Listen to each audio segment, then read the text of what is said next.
मिली। वो कहाँ गई? वो आग की झील में डाल दी गई। फिर मैंने, बाइबल कहता है कि फिर मैंने छोटे बड़े मरे हुओं को सिंहासन के सामने खड़ा देखा। हर एक छोटे और बड़े लोगों को जो मर गए थे सिंहासन के सामने देखा। अब यहाँ पर बाइबल कहती है कि पुस्तकें खोली गई। हर एक व्यक्ति के जीवन में उसने जो जो किया गया सबका एक डायरी है। हर एक व्यक्ति का एक डायरी है, उसमें उसका हिसाब है। आपने फलाना फलाना टाइम में, फलाना फलाना सेकंड में, फलाना फलाना मिनट में, फलाना फलाना स्थान में, फलाना फलाना व्यक्ति के साथ में, फलाना फलाना कारण से, वजह से, समस्या से, किंतु परंतु के कारण क्या क्या बवाल किया है, वो सब उस डायरी के अंदर लिखा हुआ है।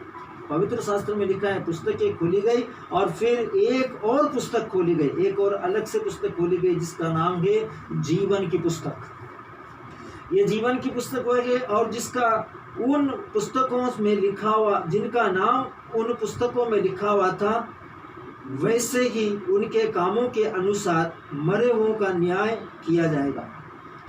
जिस पुस्तक में, जो पुस्तक मरे हुओं की थी, वैसे ही एक और पुस्तक खोली गई और उन पुस्तकों से उनके कामों को मैच किया गया। मेरे प्रियो, परमेश्वर का वचन आपके और मेरे साथ में कोई धोखा नहीं करने वाला। यहाँ पर लिखा हुआ है पुस्तकें खोली गई, अर्थात जीवन की पुस्तक, और जैसा उन पुस्तकों में लिखा हुआ था वैसे ही उनके कामों के अनुसार मरे हुओं का न्याय किया गया। जो जीवन की पुस्तक में लिखा गया था आपके निमित्त और आपने नहीं किया, वो आपका जिंदगी की पुस्तक को खोलकर जब देखा गया, आपने जीवन के काम जहां आपको करना था, आपने उसमें जो काम नहीं किए, उनके कारण जो दंड आ गया आपके ऊपर लगी है, उसके कारण आपके कर्मों का न्याय किया गया। फिर बाइबल बताती है कि जो लोग समुद्र में मरे हुए, समुद्र ने अपने मृतकों को दे दिया और उनका भी न्याय हुआ। मृत्यु और अधोलोक ने अपने मृतकों को दे दिया और उनका भी न्याय उसी प्रकार हुआ। और उनमें से हर एक को उनके कामों के अनुसार उनका न्याय किया गया। अब मृत्यु और अधोलोक दोनों आग की झील में डाल दिए गए। यह आग की झील दूसरी मृत्यु है और जिस किसी का नाम जीवन की पुस्तक में न लिखा हुआ मिला, वह आग की झील में डाला गया। अब यहाँ पर मेरा जिंदगी के अंदर हमारे ऊपर है मेरे प्रियो कि हम अपने कर्मों के अनुसार जो काम हम कर रहे हैं, अपनी जिम्मेदारी, कर्तव्य, दायित्व, जो विधान के पुस्तकों के द्वारा, सुसमाचार के द्वारा, प्रकाशना, परमेश्वर का वचन के अनुसार, निर्गमन ग्रंथ के अनुसार जो काम हमको करना है मेरे प्रियो, उस काम को हमने यदि नहीं किया तो हम अपने ज़िंदगी के अंदर हमारा नाम जो है कहाँ लिख रहे हैं? जीवन की पुस्तक में नहीं, बल्कि अन्य पुस्तक में लिख रहे हैं, जो हमारे कर्मों की किताब, उसमें हमारा नाम लिखा जाएगा। इसलिए बोलते समय, सुनते समय, सोचते समय, देखते समय, करते समय, समझते समय अपने आप को परमेश्वर के हाथ में सौंपो, उसके नाम का इस्तेमाल करो।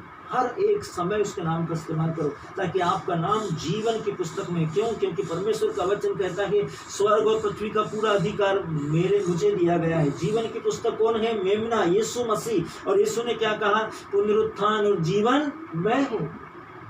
तो जीवन कौन है? मेरे ही वचनों में अनंत जीवन का संदेश है। प्रभु का वचन यीशु मसीह अनंत जीवन का पुस्तक है, जिसमें जिसका हाथ पे आपका नाम नहीं मिला गया, जो विश्वासी होकर भी अविश्वासी का जीवन जिया, जो प्रार्थना का जीवन सुनने के बाद में, प्रार्थना सुनने के बाद, आत्मिक जीवन ग्रहण करने के बाद, बपतिस्मा ग्रहण करने के बाद, यूक्रिस्ट ग्रहण करने के बाद, या यूक्रिस्ट न ग्रहण करने के कारण, अन्य जातियों में भी होने के कारण, जिसने परमेश्वर के नाम में जो कुछ भी उसको मालूम था इस संसार में क्या सही है क्या गलत है, पवित्र पुस्तक में याकूब अपना पत्र में लिखता है, जो व्यक्ति जानता है कि उसे क्या करना है किंतु नहीं करता, उसको पाप लगता है। हर एक व्यक्ति, चाहे वो ईसाई हो या मसीह हो या गैर मसीह हो, यदि वो जानता है कि उसको क्या करना है किंतु नहीं करता, उसको पाप लगेगा। और जिसको पाप लग रहा है उसका नाम जीवन की पुस्तक में नहीं है।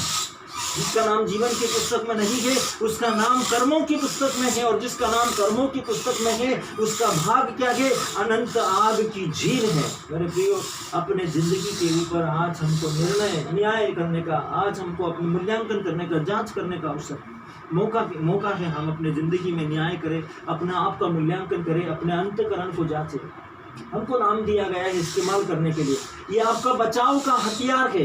यदि आप इस हथियार को नकारात्मक दृष्टिकोण से इस्तेमाल नहीं करते, उसको नज़रअंदाज करते हैं, आपका नाम जीवन की पुस्तक में नहीं आएगा। यदि अब तक आपने यीशु के नाम का इस्तेमाल नहीं किया तो आपसे करो। यदि अब तक आपने अपने छोटे मोटे कामों के अंदर यीशु मसीह के नाम से प्रार्थनाएं नहीं की, यीशु मसीह के नाम से अपने कामों को नहीं किया, यीशु मसीह के नाम से आपने ये नहीं बोला कि प्रभु मैं सोता हूँ, यीशु मसीह के नाम में मुझे अच्छी नींद दे और रात के समय प्रभु यीशु मेरी रक्षा कर, आपने यदि ऐसा बोलकर नहीं सोए, सुबह उठकर यीशु मैं आपको धन्यवाद देता हूँ, यीशु मैं काम के लिए जा रहा हूँ, यीशु मैं खाना खाने जा रहा हूँ, यीशु मैं पढ़ाई करने जा रहा हूँ, यीशु मैं पानी पी रहा हूँ, यीशु मैं सफ़र के लिए जा रहा हूँ, यीशु मैं अपने जीवन में अपने दोस्तों के साथ बैठने के लिए जा रहा हूँ, क्योंकि आप और मैं नहीं जानते कि हम जिन दोस्तों के साथ में बैठ रहे हैं उनमें से कितने लोग जो है दुष्ट आत्माओं के वश में। इसलिए प्रभु का वचन कहता है जो नाम तुमको दिया गया है उसको इस्तेमाल करो ताकि तुम सुरक्षा पाओ। प्रभु यीशु मसीह का वचन कहता है जो कोई मेरे पास में आएगा उसका सर्वनाश नहीं होगा, जो कोई मेरे पास में आएगा मैं उसको कभी नहीं निकालूंगा, जो मेरे नाम में विश्वास करेगा उसका सर्वनाश नहीं होगा बल्कि वो अनंत जीवन पाएगा।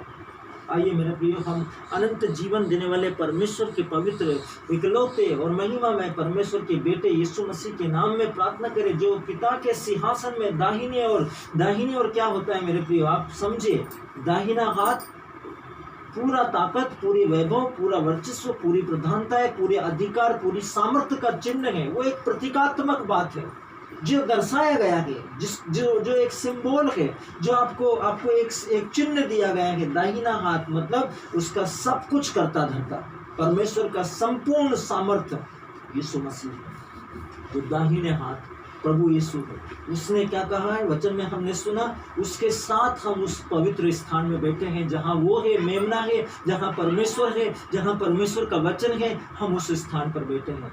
हम कोई सर्वसाधारण जगह पर नहीं है और सृष्टि में कुछ भी ऐसा नहीं है जो आपके अधीन नहीं है।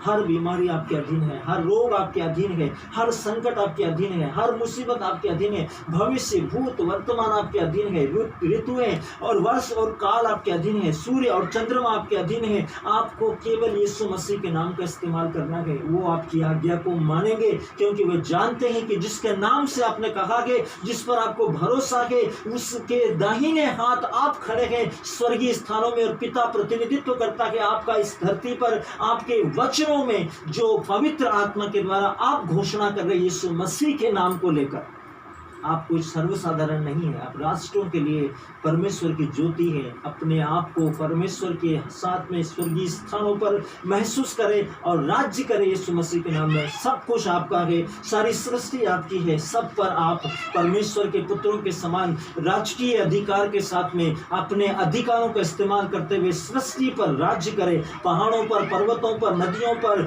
समुद्र पर, आकाश पर, पृथ्वी के नीचे की चीजों पर, समुद्रों पर, जाति जाति के लोगों पर आपको अधिकार दिया गया है और कुछ भी आपको हानि नहीं पहुंचा सकता। प्रभु यीशु मसीह के नाम में आप सभी को शालोम, आमीन आमीन। आइए हम परमेश्वर से विनती करें। प्रभु इस समय मैं विश्वास के साथ में प्रार्थना